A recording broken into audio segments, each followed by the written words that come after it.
রোজা কেন রাখেন না? আপনি মুসলমান না? আপনি মুসলমান, আপনার ছেলে সন্তান আছে না?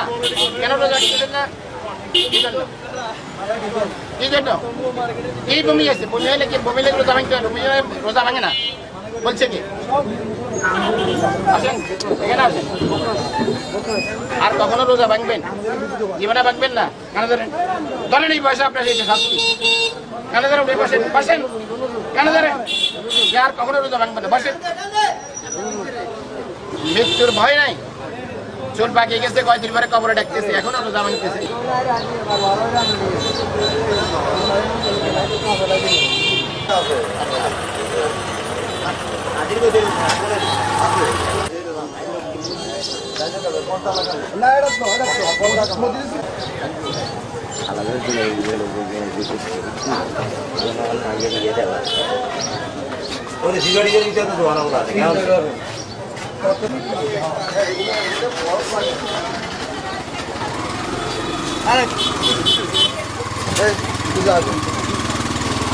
ইনফরমেশন আছে তোমার এখানে, সব মুসলমান ঢুকে গিয়ে খাইতেছে।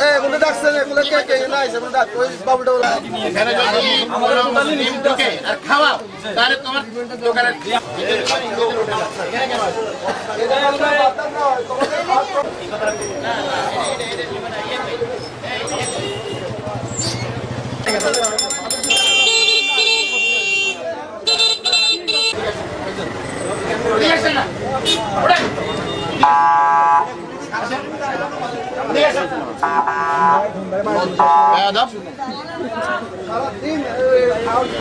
মুখের মধ্যে দাঁড়ি, তারপরে বয়স কিরকম দেখেন, মৃত্যুর ভয় না, চুল পাকিয়ে গেছে। রোজা কেন রাখেন না? আপনি মুসলমান না? আপনি মুসলমান, আপনার ছেলে সন্তান আছে না? কেন রোজা রাখতেছেন না? কি জন্য? কি জন্য? কি বমি আছে? বমি হলে কি বমি লেগে রোজা ভাঙতে হয়? বমি হলে রোজা ভাঙে না বলছে কি? আসেন এখানে আসেন। আর কখনো রোজা ভাঙবেন?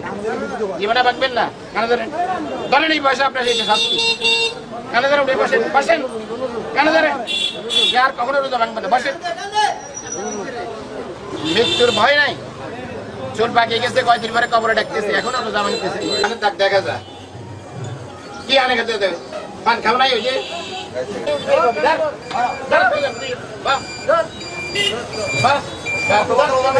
এরপরে আবার মুসলমান রোজা রাখা তোর জন্য ফরজ না?